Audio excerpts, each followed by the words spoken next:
السلام علیکم ورحمۃ اللہ وبرکاتہ۔ اللہ سے دعا کرتے ہیں کہ آپ لوگ خیریت سے ہوں گے۔ عمران خان کو فوج نے نہیں بلکہ عوام نے جیل میں بھیجا۔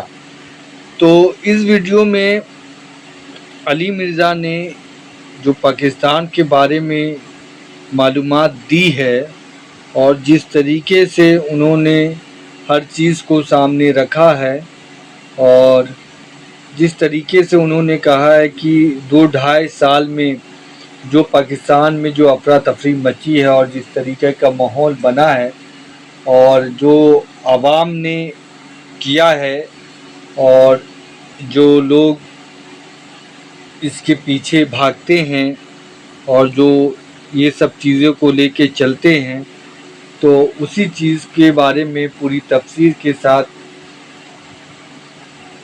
علی مرزا نے ہر بات کو سامنے رکھتے ہوئے پاکستان کی ہر ایک چھوٹی سے چھوٹی چیزیں جو ہیں وہ بتائی ہے اور انہوں نے ساری باتیں جو ہے خلاصہ کی ہے جو پاکستان کا بھی حال ہے اور جس طریقے کا معاملہ چل رہا ہے۔ تو اللہ ہم سب کو بچائے اس معاملے سے۔ اگر ہم کوئی غلط راستے پر ہیں تو اللہ ہم سب کو ہدایت کا راستہ دکھائے اور تمام مسلمانوں کی اللہ حفاظت کرے، اور اللہ سے یہی دعا کرتے ہیں کہ اللہ اور اللہ کے رسول کے بتائے ہوئے راستے پر ہم سب چلیں، حق بات بولے، حق بات سنیں اور حق بات دوسرے تک پہنچائیں، اور جو بھی جانے انجانے میں غلطی ہو اللہ اسے معاف فرمائے، آمین ثم آمین۔ الحق مر، حق بڑا کڑوا ہوتا ہے۔ ٹروتھ از آلویز بیٹر، کیونکہ انسان چاہتا ہے کہ جو میری خواہش ہے نا وہ ریالٹی بن جائے، لیکن ریالٹی تو آپ کو ہانٹ کرتی رہتی ہے۔ آپ کبوتر کی طرح آنکھیں بند کر لیں، بلی کو آپ غائب نہیں کر سکتے۔ اس لیے یہ بھی ایک ریالٹی ہے کہ باوجود اس کے کہ آپ کو پتا ہے کہ میں شروع سے پاکستان کی اسٹیبلشمنٹ کا جو کردار ہے سیاست کے اندر، اس کا انتہائی مخالف ہوں۔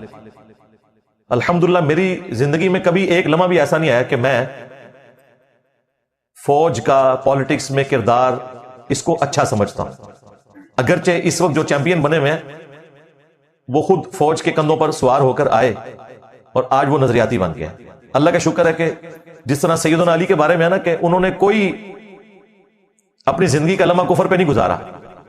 8 سال کی عمر میں نبی اسلام کی پرورش میں اسلام قبول کر لیا۔ بعض بڑے سینئر اصحاب کفر سے اسلام میں داخل ہوئے، لیکن حضرت علی رضی اللہ تعالیٰ عنہ شروع سے ہی نبی اسلام کی تربیت میں تھے، انہوں نے اپنی زندگی کا کوئی ایک لمحہ بھی کفر پر نہیں گزارا۔ لیکن وہ جو اصحاب ہیں ان کی بھی عزت اپنی جگہ ہے، اس سے ان کی کوئی عزت کم نہیں ہوگی، لیکن یہ ڈفرنس ہے۔ اس طرح وہ لوگ جو آج نظریاتی بنے ہیں، یعنی ہمارے پی ٹی آئی کے سپورٹرز، وہ کسی زمانے میں اسی فوج کے اعلی کار تھے، اور اس وقت ہم سیدنا علی کی طرح، اللہ کا شکر ہے الحمدللہ، ہم تو اس وقت بھی ادھر ہی کھڑے تھے جدھر یہ یہاں آج کھڑے ہونے کا دعویٰ کر رہے ہیں۔ لیکن یہ پچھلے جو 2-2.5 سال کے اندر پاکستان کے اندر ایک افراتفری کی ایک سچویشن بنی ہوئی ہے، اور ایک دھرنوں کی سیاست جس کا آغاز 2014 سے ہوا پی ٹی آئی کے دھرنوں سے، اور پھر 2017 میں خادم رضوی صاحب اس نیشن کے اوپر مسلط ہوئے، وہ تھمنے کا نام نہیں لے رہا۔ اگرچہ میں سمجھتا ہوں یہ 26 نومبر 2024 میں جو کچھ ہوا، اس کے بعد تو شاید اب یہ معاملہ فی الوقت مجھے لگ رہا ہے کہ ڈائلیوٹ ہی ہو جائے گا، کیونکہ آپ کو پتا ہے فائنل کال تھی، اور جب فائنل کوئی ہار جائے تو ورلڈ کپ پھر 4 سال کے بعد ہی آتا ہے، تو وہ فائنل کال تو آپ کو پتا ہے کہ کیا ہوا اس کے ساتھ۔ لیکن چونکہ ینگ جنریشن اکثریت پی ٹی آئی میں ہے، جین زی نے 1991-2 کی سیاست نہیں دیکھی ہوئی۔ اس وقت جو بے نظیر بھٹو ورسز نواز شریف، میں اس وقت میٹرک میں تھا، اور مجھے پتا ہے کہ ہم لوگ استغفر اللہ بے نظیر کو گالیاں دیا کرتے تھے۔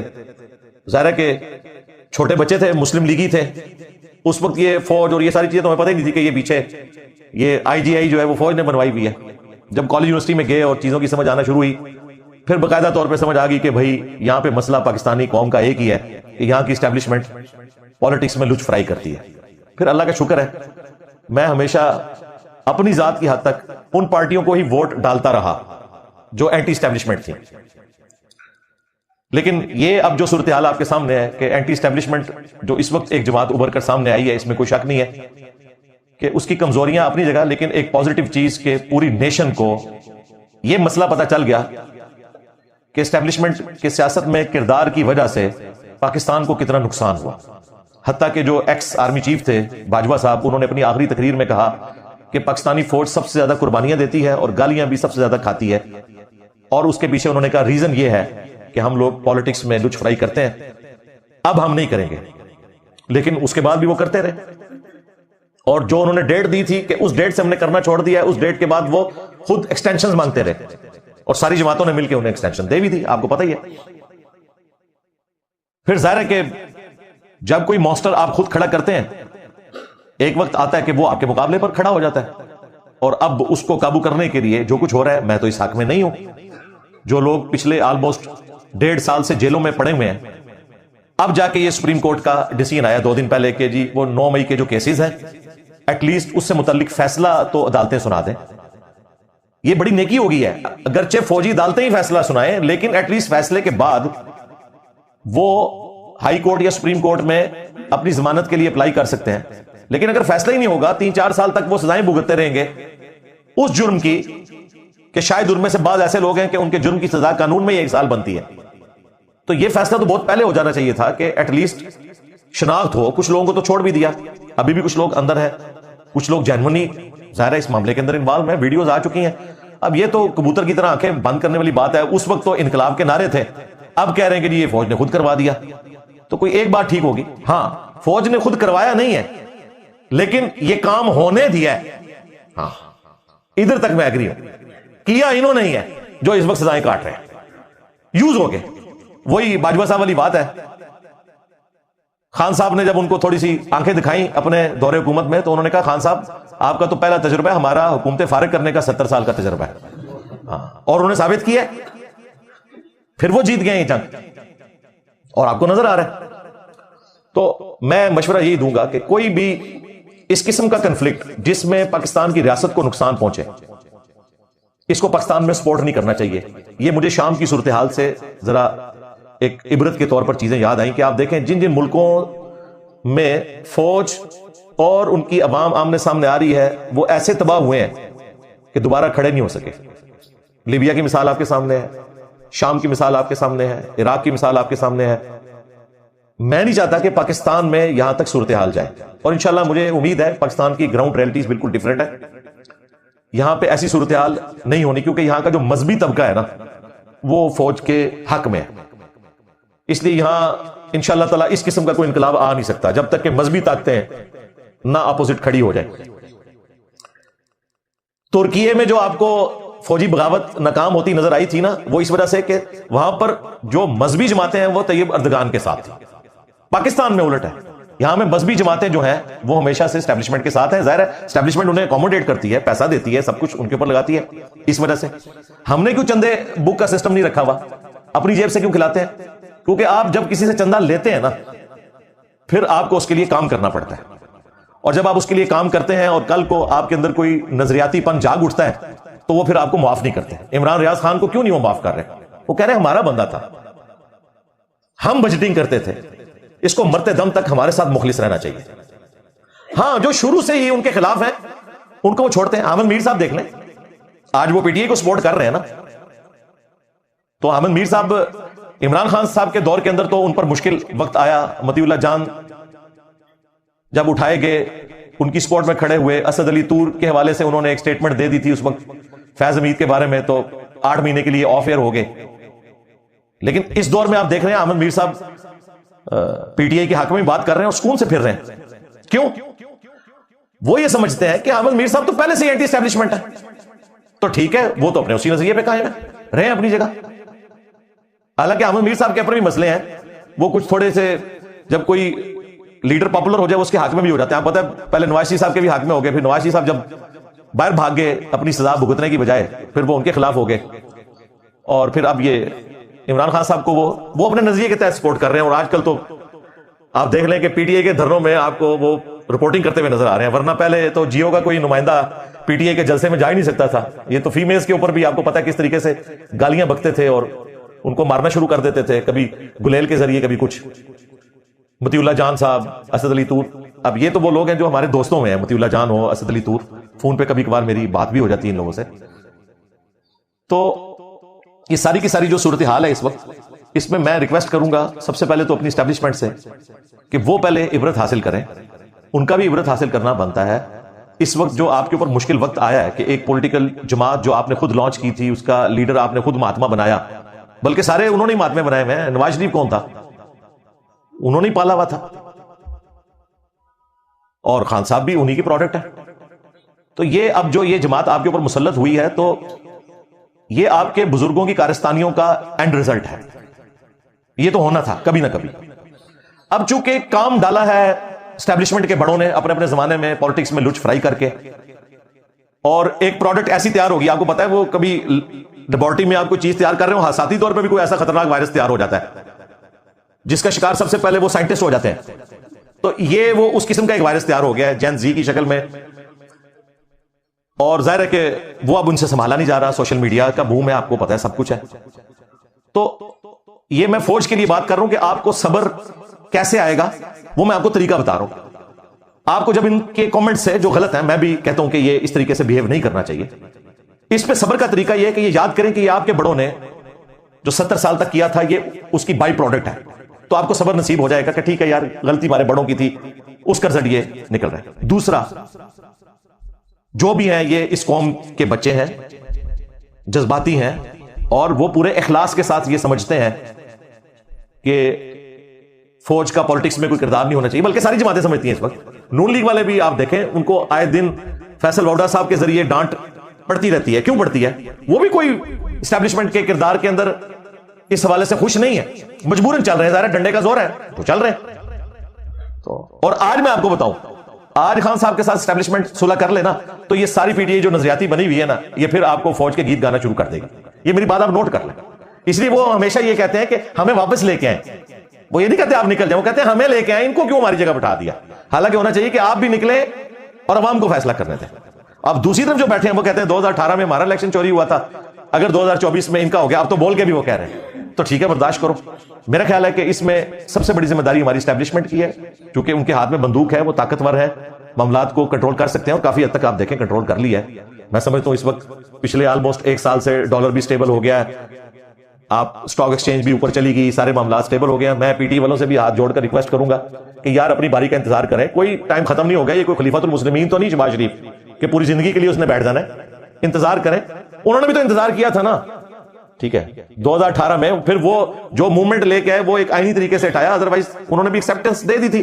آپ بھی ایکسیپٹنس دیں اور اچھے وقت کا انتظار کریں، اور ان کے ساتھ اب گفتگو کریں. گفتگو خیر اب جس زمانے میں آگے تیار ہوئے ہیں اس زمانے میں تو وہ مضبوط ہو گئے ہیں. ظاہر ہے کہ انہوں نے فائنل کال جو ہے وہ ورلڈ کپ تو جیت لی ہے 26 نومبر 2024 کو. اب تو آپ کو پتا ہے کہ ان کا کانفیڈنس آسمانوں کے اوپر ہے. باقی میں اپنے اسٹوڈنٹ سے ریکویسٹ کروں گا، آپ کی پولیٹیکل ایفیلیشن کسی بھی جماعت کے ساتھ ہو، آپ کا رائٹ ہے، آپ جس مرضی جماعت کو سپورٹ کریں، پی ٹی آئی کو کریں، JUIF کو کریں، جماعت اسلامی کو کریں، یا نون لیگ کو کریں، پیپلز پارٹی کو کریں، یہ آپ کا حق ہے. میری بھی جذباتی ایفیلیشن جو ہے وہ جماعت اسلامی کے ساتھ ہے، لیکن اس کا یہ مطلب نہیں کہ میں کبھی کمپین چلاؤں کہ آپ نے صرف ان کو ووٹ دینا ہے، باقیوں کو نہیں دینا. آپ جس کو مرضی ووٹ دیں، یہ آپ کا رائٹ ہے.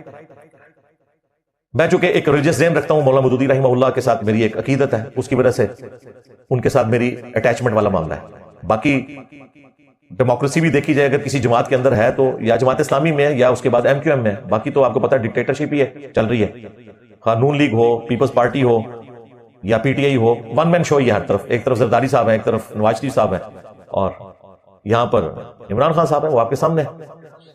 اپنے دین کو کمپرومائز نہ کریں، کسی ایسی ایکٹیویٹی میں حصہ نہ لیں جس میں ریاست کا کوئی نقصان ہو یا نقصان ہونے کا اندیشہ ہو.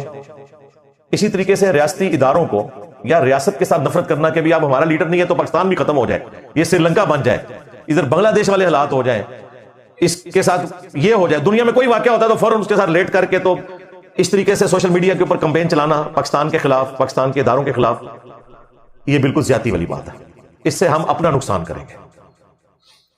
پاکستان کی فوج اور عوام کو آمنے سامنے نہیں آنا چاہیے، اور اس میں نے آپ کو پہلے بتایا کہ میں تو شروع سے اس حق میں ہوں کہ ان کا کوئی کردار نہیں ہونا چاہیے، لیکن وہ کردار اب ہمیں ہانٹ کر رہا ہے. ان لوگوں کو کہ جو آج کہہ رہے ہیں ہم مظلوم بنے ہوئے ہیں. فیض حمید صاحب کے ساتھ مل کے جو اس وقت خان صاحب کرتے رہے, وہی آج اس کی دوسری قسط ریپیٹ ہو رہی ہے. اور آپ دیکھ رہے ہیں کہ وقت بدلتا رہتا ہے. آپ پتہ نہیں, یہ بھی اپنا 10 سال کا شاید پلان لے کے بیٹھے ہوئے ہیں, جس طرح خان صاحب لے کے بیٹھے تھے, وہ بھی پلان 3 سال بعد الٹ گیا ہو سکتا ہے, یہ بھی 3 سال بعد ختم ہو جائے, تو اللہ کو پتہ ہے مستقبل کا. لیکن یہ وقت بدلتا رہتا ہے.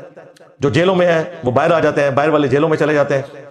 اس وقت بھی میں سمجھتا ہوں کہ وہ جو لوگ ماڈریٹ تھے اور سمجھاتے تھے کہ یہ کام نہ کریں, آپ پہ برا وقت آئے گا, آج وہ لوگ بھی شاید اس طریقے سے آواز بلند نہیں کر پا رہے. کئی صحافی ہیں, ظاہر ہے وہ بھی گورنمنٹ پوزیشن میں آپ چلے گئے ہیں. اب جو آپ کو صحافی کو سپورٹر بھی نظر آتے ہیں, تو زیادہ تر تو وہ ایک پارٹی کے اسپوکس مین کے طور پہ ہی آپ کو نظر آ رہے ہوتے ہیں. وہ بھی غلطیوں کو غلطی ماننے کے لیے تیار نہیں. جب آپ غلطی کو غلطی نہیں مانیں گے, آپ آگے چل نہیں سکتے. میں وہی بات کروں گا کہ دوبارہ سے اب چارٹر آف ڈیموکریسی اور چارٹر آف اکانومی یہ لکھنے کی ضرورت ہے, اور ہماری اپوزیشن کو, ہماری اسٹیبلشمنٹ کو, جوڈیشری کو اور حکومت کو, سب کو کعبے کی چھت پر کھڑے ہو کر عہد کرنا پڑے گا کہ ہم ایک دوسرے کی ٹانگیں نہیں کھینچیں گے, اپنے کام سے کام رکھیں گے, تو یہ معاملات آگے چلیں گے. ادروائز یہ قسطیں آتی رہیں گی اور پاکستان کا نقصان ہوتا رہے گا. پاکستان نے تو اپنی جگہ رہنا ہے, ہم نے بھی, ظاہر عوام نے یہیں پر رہنا ہے. یہ بڑے لوگ تو پھر بھی دوسرے ملکوں میں چلے جائیں گے, اور دیکھ لیں ساروں کی اولادیں دوسرے ملکوں میں سیٹل ہیں, خود بھی جب چاہیں جا سکتے ہیں. اور سب سے بڑی جو چیز ہے, انہوں نے اپنی اولادیں وہاں سنبھال کے رکھی ہوئی ہیں, انگلینڈ کے اندر, امریکہ کے اندر. خود اگر کوئی یہاں پہ نظر آ رہا ہے نا اور کہہ رہا ہے کہ میں نظریاتی ہوں, اولادیں ان کی بھی باہر ہی بیٹھی ہوئی ہیں. سب سے قیمتی چیز انسان کا خون ہوتا ہے نا, وہ پتا چلتا ہے کہ وہ کس کنٹینر پہ نظر آ رہا ہے, وہ کس درے میں نظر آ رہا ہے, وہ کسی کا نہیں نظر آ رہا. نواز شریف صاحب کی بھی اولاد ادھر ہے, عمران خان صاحب کی بھی اولاد ادھر ہے. زیادہ تر جو یہ بڑے بڑے ہمارے یہاں سے جرنیل فارغ ہوتے ہیں, زیادہ تر جو بڑے لیول پہ, باقی چھوٹے جرنیل تو بےچارے ڈی ایچ اے میں بیٹھے ہوئے ہیں. یہ بھی ایک مت ہے, مجھے کئی فوجیوں نے آگے گلا کیا کہ جی آپ کہتے ہیں سارے جرنیل بیٹھے ہوئے ہیں, وہ کہتے ہیں 80% ہم یہی ہوتے ہیں, یہ جو چاند ایک ٹاپ کے ہوتے ہیں وہ باہر جاتے ہیں, ہمارے پاس جمع پونجی جو ہے وہ ادھر ہی بیٹھے ہوئے, ہم نے کہاں باہر جانا ہے. اور حقیقت بات ہے سارے نہیں جاتے, ہمارے تو یعنی ہزاروں میں اسٹوڈنٹس ہیں اس وقت ریٹائرڈ فوجی, اور وہ زیادہ تر آپ کو پتا ہے پی ٹی آئی کے سپورٹر ہیں. لیکن سپورٹ کے باوجود جو فوج کے حوالے سے صحیح چیز ہے وہ بتا دیتے کہ یہ یوں نہیں ہے, یوں ہے. اگرچہ آج کل وہ ریٹائرڈ فوجی بھی فوج کے بہت زیادہ خلاف ہوئے ہیں, اس کے باوجود جو صحیح بات ہے وہ ہم اس پلیٹ فارم سے کرتے ہیں. یہ ساری باتیں میں اشارتاً کچھ بالکل واضح کر کے اس لیے کر رہا ہوں کہ اینڈ رزلٹ یہ ہے کہ ہمیں شام کے, لیبیا کے حالات سے یہ سبق سیکھنا چاہیے. اور یہ وہ ساری باتیں ہیں جو اس وقت ہمیں مراد شہید صاحب بتایا کرتے تھے, ٹھیک ہے جی, عمران ریاض خان صاحب بتایا کرتے تھے جب یہ لوگ کریک ڈاؤن کرتے تھے ٹی ایل پی کے دھرنوں کے اوپر اپنے دور حکومت میں. وہ آپ دیکھ لیں, ان کی پرانی ویڈیوز چلا چلا کے انہیں دکھا رہے ہیں کہ آپ بھی تو یہی کہا کرتے تھے. میں یہ سمجھتا ہوں کہ فوج اور عوام کا آمنے سامنے آنا پاکستان کے لیے تو کسی صورت بھی مفاد میں نہیں ہے. پولیٹیکل طریقے سے معاملات کو لے کے چلیں, ادروائز صبر کریں, آرمڈ کنفلکٹ نہ کریں, نقصان ہوگا. خان صاحب جب عدم اعتماد کے بعد نکالے گئے تھے, میں نے اسی وقت 40 منٹ کی گفتگو اسی رات کو کی تھی کہ اب فوج انہیں دوبارہ اگلے الیکشنوں میں نہیں لے کے آئے گی. ظاہر ہے یہ تو نظر آ رہا تھا, جس طرح پہلے نواز شریف صاحب کو عدلیہ کے ذریعے فارغ کیا, ان کو پارلیمنٹ کے ذریعے فارغ کروایا. 5 سال پورے کرنے دینے چاہیے تھے تاکہ یہ حکمران اپنے بوجھ کے اوپر خود کھیلتے. وہ پھر پاپولر ہو گئے اور اس وقت صورتحال آپ کے سامنے ہے. تو میں نے اس وقت بھی بات کی تھی کہ یہ واپس نہیں آنے دیں گے, اپنے معاملات کو صحیح لے کے چلنا ہے, کیونکہ ہماری اکثریت ینگ جنریشن ہے اور وہ پی ٹی آئی کے سپورٹر ہیں, ان کا رائٹ ہے وہ رہیں. لیکن مذہبی ٹچ, دین کو بیچ میں ڈالنا, قبر و آخرت میں عمران خان کے بارے میں سوال ہوگا, اس طرح کی باتیں کرنا, تو یہ بڑی سخت زیادتی والی بات ہے. سیدھی سی بات ہے. ایاک نعبد و ایاک نستعین پڑھنے کے بعد توہمات میں پھنس جانا, ایک عورت کے پیچھے چلنا جو جا کے اپنے خامن کو ایک مزار کے اوپر گرا دے اور اس کے بعد سے حساب کتاب لگا کے بتاتی پھرے, یہ کوئی دینداری والی بات نہیں بھائی. دین کو آپ سائڈ پہ رہنے دیں. میں تمام پولیٹیکل جماعتوں سے اور اپنی اسٹیبلشمنٹ سے ریکویسٹ کروں گا, آپ لوگ دین کا نام نہ لیا کریں, کیونکہ آپ کی وجہ سے دین بدنام ہوتا ہے. آپ کے اوپر کوئی دین کا اثر نظر نہیں آتا, آپ کے خاندانوں پہ, آپ کی جماعتوں پہ, آپ کے کردار پہ کوئی دین کی چھاپ ہے ہی نہیں ہے. اپنی مرضی کی زندگی آپ سب لوگ گزار رہے ہیں اور نام دین کا لے رہے ہیں, ٹھیک ہے. اسی لیے پھر آپ کو نظر آتا ہے کنٹینر پہ ایک بندہ آواز لگاتا ہے جی ذرا مذہبی ٹچ لائیے جی, اور اوپر سے وہ سب لوگوں نے دیکھ بھی لیا. یہ بڑی مہربانی ہے. میں قاسم سوری صاحب کو سلام پیش کرتا ہوں. اگر ان کی ویڈیو نہ ہوتی میں کبھی نہ ان کو بتا سکتا کہ یہ سب مذہبی ٹچ ہے. ضیاء الحق بھی مذہبی ٹچ دیتا رہا, اس کے بعد آئی جی آئی بنی, پھر قاضی صاحب جماعت اسلامی کے سامنے, یہ سب مذہبی ٹچ دیتے رہے. یہ سب اسٹیبلشمنٹ کے اعلی کار تھے, اور اب صورتحال آپ کے سامنے. بس میں نے یہ ساری باتیں اس لیے کی ہیں کہ اینڈ رزلٹ یہ ہے کہ خدا کے لیے اپنے دین کو پرائورٹی دیں, ان پولیٹیکل لیڈرز کو پالیٹکس کی حد تک رکھیں. جس طرح آپ کسی پلیئر سے محبت کرتے ہیں, کسی کو ہاکی اچھی لگتی ہے, کسی کو کرکٹ, اسی طریقے سے بعض لوگ ہالی ووڈ کے کسی ہیرو سے عقیدت رکھتے ہیں, ٹھیک ہے, اسے وہ اچھا لگتا ہے, کسی کو فٹ بالر اچھا لگتا ہے. بس اس طور پہ آپ ان کو لیں, دین کے ساتھ انہیں مکس کر کے. دنیا تو ہماری خراب ہوئی ہے, آخرت اپنی برباد نہ کریں. ٹھیک ہے جی. صلو علی محمد وآل محمد, اللہم صلی علی محمد وعلی آل محمد واصحاب محمد وازواج محمد وامت محمد اجمعین الی یوم الدین, آمین.